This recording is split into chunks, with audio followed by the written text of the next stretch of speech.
오늘 우리에게 주신 하나님의 말씀은 요한계시록 1장 1절에서 8절 말씀입니다. 요한계시록 1장 1절에서 8절 말씀입니다. 함께 읽겠습니다.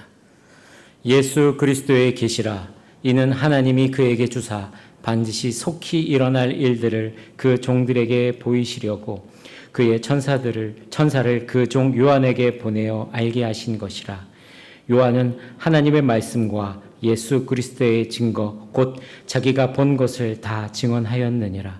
이 예언의 말씀을 읽는 자와 듣는 자와 그 가운데 기록한 것을 지키는 자는 복이 있나니 때가 가까움이라. 요한은 아시아에 있는 7 교회에 편지하노니 이제도 계시고 전에도 계셨고 장차 오실 이와 그의 보좌 앞에 있는 7 영과 또 충성된 증인으로 죽은 자들 가운데서 먼저 나시고 먼저 땅의 임금들의 머리가 되신 예수 그리스도로 말미암아 은혜와 평강이 너에게 있기를 원하노라. 우리를 사랑하사 그의 피로 우리 죄에서 우리를 해방하시고 그의 아버지 하나님을 위하여 우리를 나라와 제사장으로 삼으신 그에게 영광과 능력이 세세토록 있기를 원하노라. 아멘. 볼지어다 그가 구름을 타고 오시리라. 각 사람의 눈이 그를 보겠고 그를 찌른 자들도 볼 것이요 땅에 있는 모든 족속이 그로 말미암아 애국하리니 그러하리라. 아멘. 주 하나님이 이르시되 나는 알파와 오메가라. 이제도 있었고 전에도 있었고 장차 올 자요 전능자라 하시더라. 아멘. 요한계시록 하면은 우리는 어렵다 또는 무섭다라는 인상을 먼저 떠올립니다. 그래서 설교자들도 요한계시록 설교하기를 꺼리게 되기도 하고요. 사람들은 복음보다는 이 문자의 의미를 부여하고 그리고 그것에 더 관심을 가지기도 합니다. 하지만 이 요한계시록 말씀은 사실 가장 복된 말씀, 가장 분명한 사명을 전해주는 말씀입니다. 요한계시록이 기록된 시기는 추 95년경입니다. 황제 도미티우스 통치 아래에서 기독교에 대한 극심한 박해가 있었던 그런 시기였습니다. 그리스도인들은 황제 숭배를 거부한다는 이유로 체포되고 고문을 당하고 죽임을 당했습니다. 그렇게 믿음을 지킨다는 것은 생명을 내어놓는 그런 어려운 시기였습니다. 이때에 사도 요한은 반모섬에 유배되었습니다. 반모는 에게해의 작은 섬입니다. 그 당시에는 죄수들을 유배시켰던 거친 바위섬이었는데요. 사도 요한은 예수 그리스도의 복음을 전하다가 이 섬에 갇히고 말았습니다. 홀로 남겨진 외로움, 그리고 신음하듯이 이어지는 이 박해의 소식만이 가득했던 곳이 바로 그 반모섬이었습니다. 그러나 그 어둠의 땅 반모섬에서 하나님께서는 하늘의 문을 여셨습니다. 요한에게 보여주신 것은 공포와 저주의 그림이 아니라 지금도 계시고 전에도 계시고 장차 오시리 바로 살아계신 예수 그리스도의 영광이었습니다. 여러분, 요한계시록은 단순한 예언이나 암호가 아닙니다. 고난의 한복판에서 주님을 바라보는 이들에게 주시는 소망의 말씀입니다. 그리고 이 말씀은 그때의 성도들뿐만이 아니라 오늘 고난과 혼란을 살아가는 우리에게도 같은 위로와 사명을 주시는 말씀입니다. 오늘 우리에게 주시는 주님의 격려와 위로의 말씀 무엇인지 함께 알아보도록 하겠습니다. 첫째, 말씀을 듣고 지키는 자에게는 복이 있습니다. 3절 말씀을 함께 읽겠습니다. 이 예언의 말씀을 읽는 자와 듣는 자와 그 가운데 기록한 것을 지키는 자는 복이 있나니 때가 가까움이라. 앞에도 말씀드렸지만 요한계시록은 고난과 혼란의 시대, 믿음을 지켰다는 이유로 끌려가고 흩어지고 고문당하고 죽임까지 당하던 그 시대에 하나님께서 친히 주신 복된 계시입니다. 이 계시라는 단어는 헬라어로 아포칼립시스입니다. 가려졌던 것이 열리고 감추어졌던 것이 드러나는 것, 그것을 말합니다. 하나님께서 우리의 눈을 열어주셔서 지금 고난 너머에 있는 진실을 보여주시는 것입니다. 당시 성도들이 겪었던 현실은 너무나 가혹했습니다. 로마의 황제는 자신을 신이라고 부르게 했고 예수님만이 주님이라고 고백한 이들은 고난과 죽임을 당했습니다. 믿음을 지키기 위해서 숨어서 예배해야 됐고 복음을 전하다가 가족과 헤어지는 일, 공동체에서 왕따를 당하는 일은 빈번한 일이었습니다. 그런 가운데 하나님께서는 요한을 통해서 말씀하십니다. 이 예언의 말씀을 읽는 자와 듣는 자와 지키는 자는 복이 있나니 때가 가까움이니라. 여러분 놀랍지 않습니까? 사방이 두려움과 절망뿐인데 하나님은 복이 있다고 하십니다. 왜 그렇습니까? 세상이 흔들려도 예수님은 여전히 계시고 그분의 계획은 속히 이루어질 것이며 그 말씀을 믿고 지키는 자는 결코 무너지지 않는다고 말씀하시기 때문입니다. 이 복된 말씀을 읽고 듣고 지키는 자, 이 사람은요 로마의 칼보다도 더 강한 하나님의 약속을 붙잡은 자들입니다. 그들은 이 땅에서 박해를 받지만 하늘의 생명책에 이름이 기록된 사람들입니다. 여기서 지키는 자, 이것은 단순히 성경 구절을 암송하거나 머리로 아는 사람이 아닙니다. 말씀을 삶으로 살아내는 사람들을 말합니다. 여러분 믿음이 무엇입니까? 믿음은 하나님의 말씀을 내 삶에 심는 것입니다. 그리고 내 삶에 하나님의 말씀에 들여지는 것입니다. 그 말씀을 따라 살아가는 자는 세상의 핍박과 환난 가운데서도 무너지지 않고 하나님의 약속을 생명처럼 붙들고 가는 것입니다. 지금도 말씀을 생명처럼 붙들며 살아가는 사람들이 있습니다. 누구보다도 처절하게 그렇게 붙들고 있는 이들이 있습니다. 바로 북한의 지하교회 성도들입니다. 지난 6월 25일에 서울 글로벌센터에서 열린 UN 북한인권사무소 주최 행사에서 탈북민 김일혁 씨가 직접 증언한 이야기가 있습니다. 북한에서는 한국 드라마나 K-팝을 이렇게 유포했다가는 사람들이 공개 총살을 당한다고 합니다. 그런데 그 수가 3개월에 2번, 그리고 한 번에 12명 이상 그렇게 죽는다는 것입니다. 또한 이 이모티콘, 우리 핸드폰에 이모티콘 있지 않습니까? 이 이모티콘 하나만 잘못 써도 처벌받는 일이 있었다고 합니다. 이 반동사상문화 배격법이라는 이 이름 아래서 사상과 표현 그리고 신앙과 말씀까지 철저히 억압받는 현실이 지금도 계속되고 있다는 것입니다. 여러분 그런 가운데에서도 북한의 지하교회 성도들은 성경 한 권을 소유할 수 없으니까요. 성경을 찢어서 그렇게 한 장씩 나눠서 서로 돌려서 읽고 외운다고 합니다. 밤새도록 말씀을 마음에 새기고 외워서 다음날 몰래 다른 성도에게 전달합니다. 그 말씀 한 장을 얻기 위해서 몇 달을 기다리는 일도 흔하고 말씀을 들킬까 봐 조마조마한 마음으로 그렇게 가슴에 품고 다닌다고 합니다. 왜 그렇게까지 하고 있습니까? 그들에게 성경은 종이 묶음이 아닌 것입니다. 살아있는 하나님의 음성이고 고난 속에서 붙들 수 있는 유일한 소망이기 때문입니다.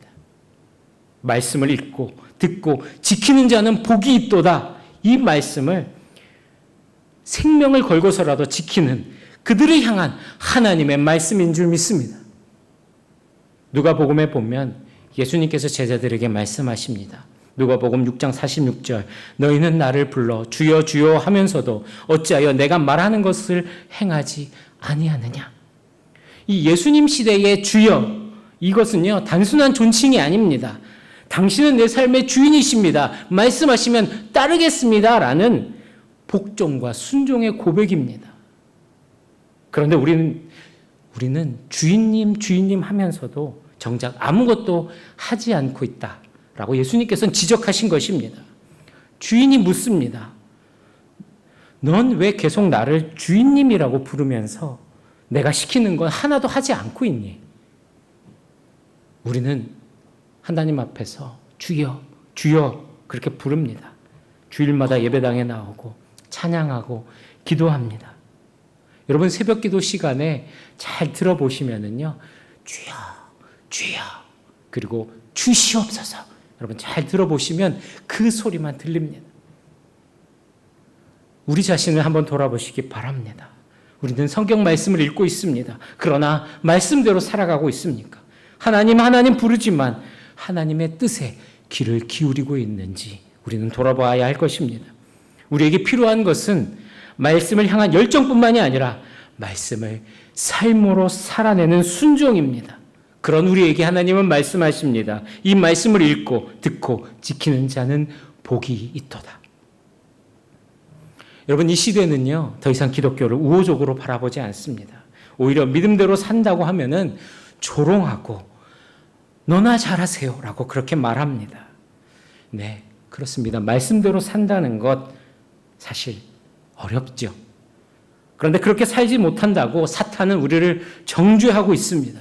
여러분, 두려워하지 마시기 바랍니다. 성령 하나님께서 우리와 함께 하십니다. 하나님의 말씀이 우리 삶이 되도록 도와주십니다. 하나님은 여전히 말씀하시고 그 말씀을 읽고 듣고 지키는 자에게 복이 있다 말씀하십니다. 성령 하나님은 우리를 복 있는 자의 길로 인도하고 계시는 줄 믿습니다. 둘째, 예수님은 우리에게 놀라운 일을 행하셨습니다. 우리 5절에서 6절 말씀을 함께 읽겠습니다. 또 충성된 증인으로 죽은 자들 가운데서 먼저 나시고 땅의 임금들의 머리가 되신 예수 그리스도로 말미암아 은혜와 평강이 너에게 있기를 원하노라. 우리를 사랑하사 그의 피로 우리 죄에서 우리를 해방하시고 그의 아버지 하나님을 위하여 우리를 나라와 제사장으로 삼으신 그에게 영광과 능력이 세세토록 있기를 원하노라. 아멘. 우리 5절과 6절에는 예수님이 누구신지 그리고 그분이 우리에게 무엇을 행하셨는지 분명히 보여주고 있습니다. 예수님께서 우리에게 하신 일은 세 가지로 나타납니다. 이것은 그냥 지나칠 수 없는 복음의 핵심인 것입니다. 하나는요, 예수님은 우리를 사랑하셨습니다. 예수님은 우리를 사랑하셨습니다. 그리고 우리를 사랑하십니다. 이 사랑은 말로만 하는 사랑이 아닙니다. 자신을 십자가에 내어주는 희생의 사랑입니다. 우리는 아무 쓸모 없어 보이고 반복되는 죄 가운데 서 있는 우리입니다. 그런 우리를 예수님께서는 포기하지 않으셨습니다. 여러분, 혹시 마음에 나는 사랑받을 자격이 없다고 그렇게 생각하고 느끼시는 분 혹시 계십니까? 오늘 말씀은 우리에게 분명히 말씀하십니다. 예수님이 당신을 사랑하십니다. 예수님이 나를 사랑하십니다. 조건 없이, 이유 없이, 그리고 끝까지 사랑하십니다. 또 하나는 무엇입니까? 예수님은 우리를 해방하셨습니다. 오늘 말씀 보니까 그의 피로 우리를 죄에서 해방하셨다라고 말씀하십니다. 예수님의 보혈이 우리를 속박하던 죄의 사슬에서 풀어주셨습니다. 예수님의 십자가, 그 보혈은 우리를 죄에서 끊어내는 능력인 줄 믿습니다. 이 말씀은 곧 우리가 더 이상 죄의 종이 아니다라고 말씀하고 계시는 것입니다. 우리의 죄책감, 중독, 과거의 실패들, 예수님의 보혈은 그 모든 사슬을 끊어내는 능력입니다. 지금도 죄의 무게에 눌려 계시다면 예수님의 보혈 앞으로 나오시기 바랍니다. 그분은 우리를 자유케 하시는 분이십니다. 믿으시기 바랍니다. 또 하나는 무엇입니까? 예수님은 우리를 나라와 제사장으로 삼으셨습니다. 나라와 제사장은 무슨 말입니까? 우리를 왕과 제사장으로 삼으셨다는 의미입니다. 여러분, 우리는 어떤 왕입니까? 세상을 내 뜻대로 휘두르는 권력의 왕이 아닙니다. 하나님의 대리자 왕으로서 섬김으로 다스리는 왕, 하나님의 뜻을 따르며 악을 물리치고 질서를 세우는 왕적인 존재로서 우리를 부르셨다는 것입니다. 그리고 예수님은 우리를 제사장으로 삼으셨습니다. 구약의 제사장은 하나님과 백성 사이에서 서서 중보의 역할을 감당하던 사람이었습니다. 오늘 우리는 예수님의 십자가의 보혈로 인해서 언제든지 담대히 하나님 앞에 나아갈 수 있는 존재가 되었습니다. 그리고 세상을 향해서 기도하고 예배하고 하나님의 마음을 전하며 함께 중보하는 제사장들로 부르셨습니다. 우리가 제사장으로 살아가는 삶은 가정에서, 일터에서, 교회에서 하나님과 사람 사이에 다리가 되는 삶을 말하는 것입니다. 여러분, 우리가 읽은 이 5절에서 6절 말씀에는 더 깊은 의미가 담겨져 있습니다. 이 말씀 속에는 예수님의 삼중직, 바로 제사장으로, 왕으로, 선지자로서의 그 의미가 담겨져 있는데요. 예수님은 제사장으로서 우리를 위해서 희생하셨고, 왕으로서 세상을 다스리시고, 선지자로서 하나님의 말씀을 선포하셨습니다. 놀라운 사실은 이 삼중직을 우리에게 맡기셨다는 것입니다.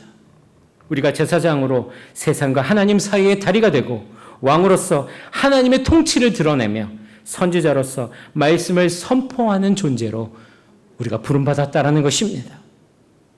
예수님은 우리를 용서하시고 끝내신 것이 아니라 하나님 나라의 백성으로서 하나님 앞에서 예배하고 중보하고 그렇게 하나님 앞에 살아가는 제사장으로 삼으셨다는 것입니다. 우리가 예배할 때에 가정이 회복되고 이 땅이 살아납니다. 우리가 기도할 때에 하나님의 뜻이 이 땅 가운데 이루어지게 되는 것입니다.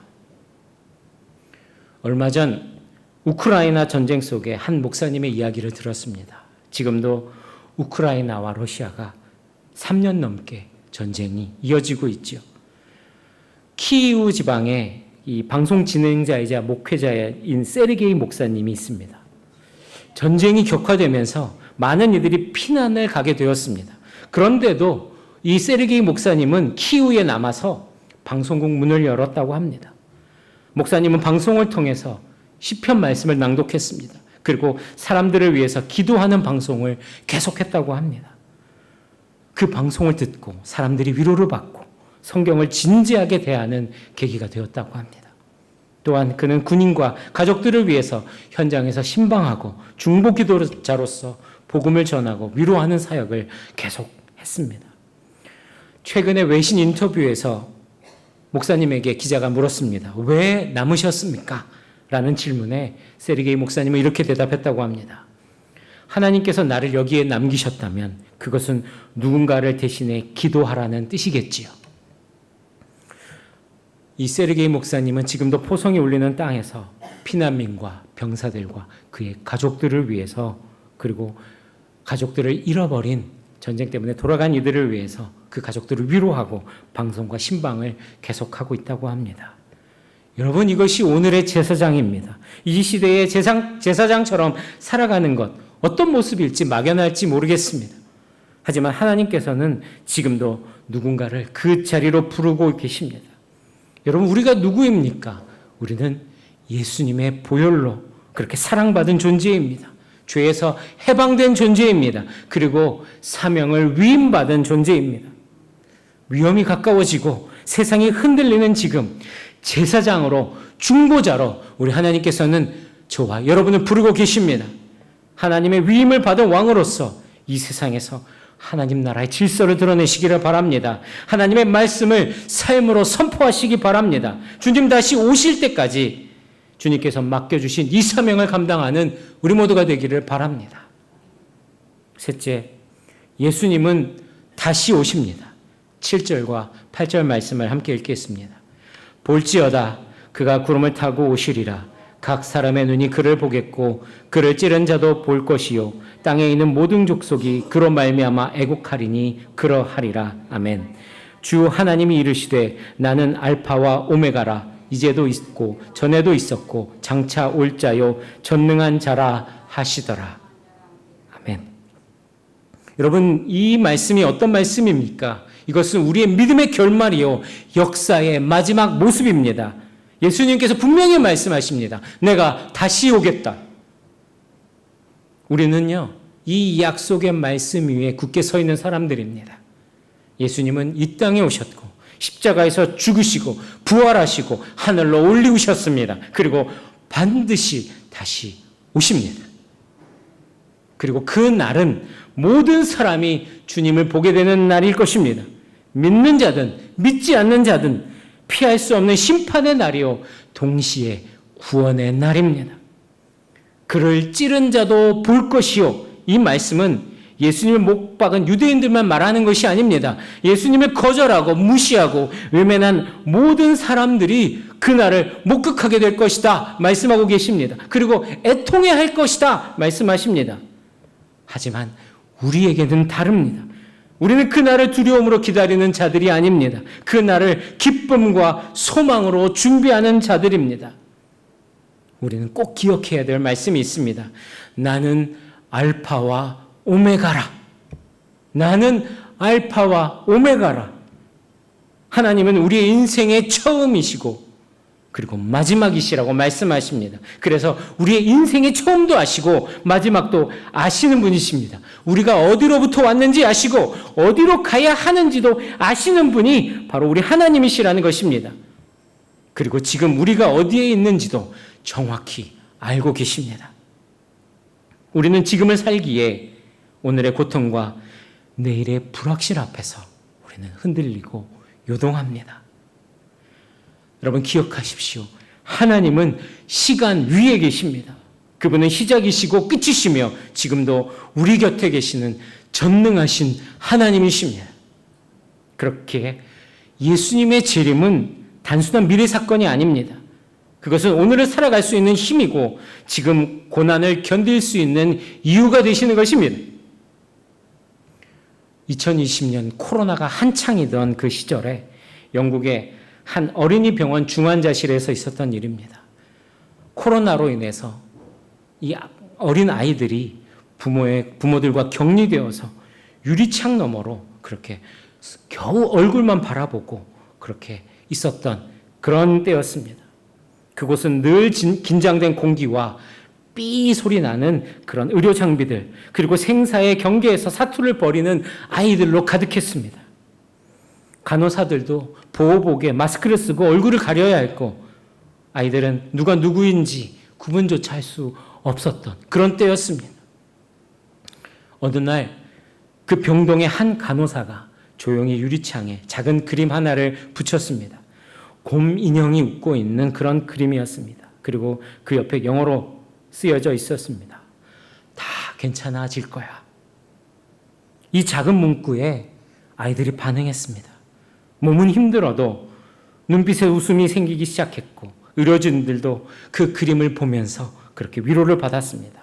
그리고 며칠 후에 그 간호사는 또 다른 문장을 써 붙였습니다. 이번에는 아이들보다 보호자들과 의료진을 위한 말이었습니다. 바로 끝을 아시는 분이 지금을 붙드신다라는 말씀입니다. 끝을 아시는 분이 지금을 붙드신다. 이 문장을 본 순간 병원 복도에는 울음이 퍼졌습니다.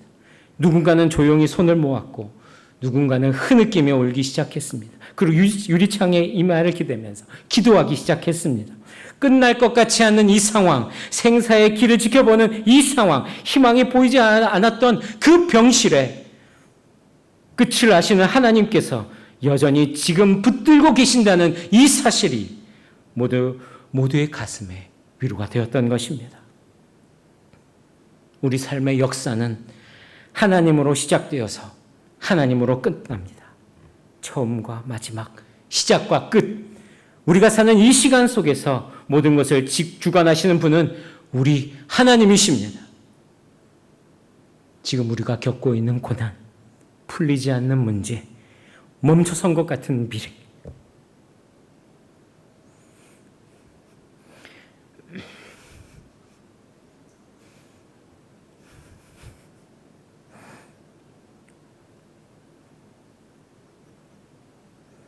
끝을 아시는 하나님께서 지금을 붙들고 계십니다.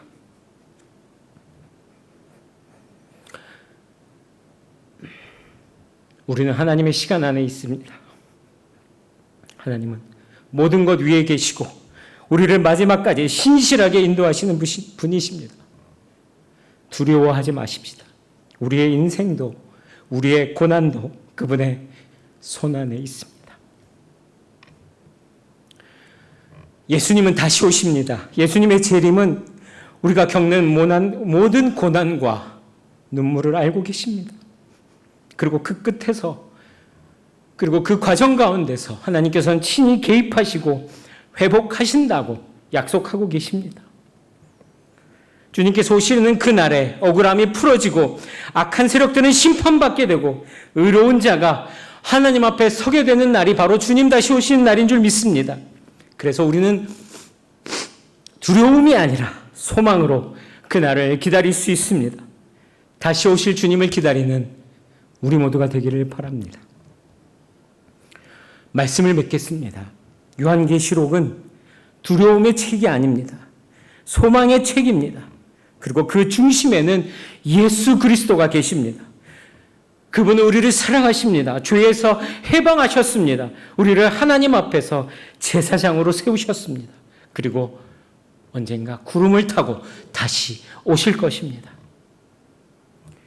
여러분, 이 고백을 담은 찬양이 있습니다.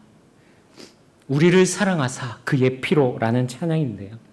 제가 먼저 불러드리겠습니다.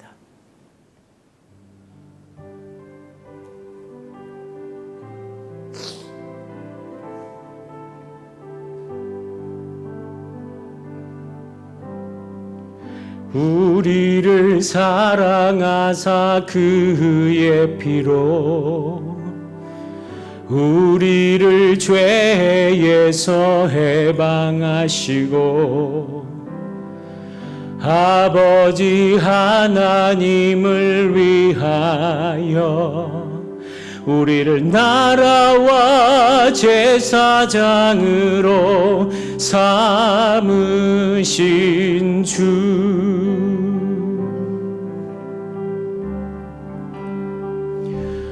영광과 능력이 세세토록 있기를 원하노라. 영광과 능력이 세세토록 있기를 원하노라. 영광과 능력이 세세토록 있기를 원하노라.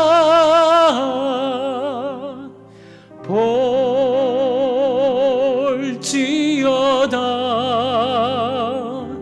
주가 구름 타고 오시리라.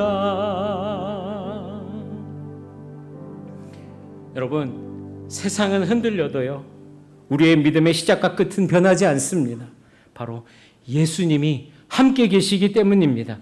그분은 누구십니까? 알파와 오메가이시고 전에도 계셨고 지금도 계시며 장차 오실 전능하신 분이 바로 우리 주 예수 그리스도이십니다. 이 예수님을 믿는 자는 복이 있습니다. 말씀을 믿고 듣고 그 말씀을 지키는 자가 복이 있다고 말씀하고 계십니다. 그날을 준비하면서 오늘 우리에게 맡겨주신 이 자리에서 제사장으로, 왕으로, 그리고 선지자로 살아가는 우리 모두가 되기를 간절히 바랍니다. 금방 제가 불렀던 이 찬양, 생소하신 분들도 계시겠지만 함께 찬양하면서 주님 앞에 나아갑시다.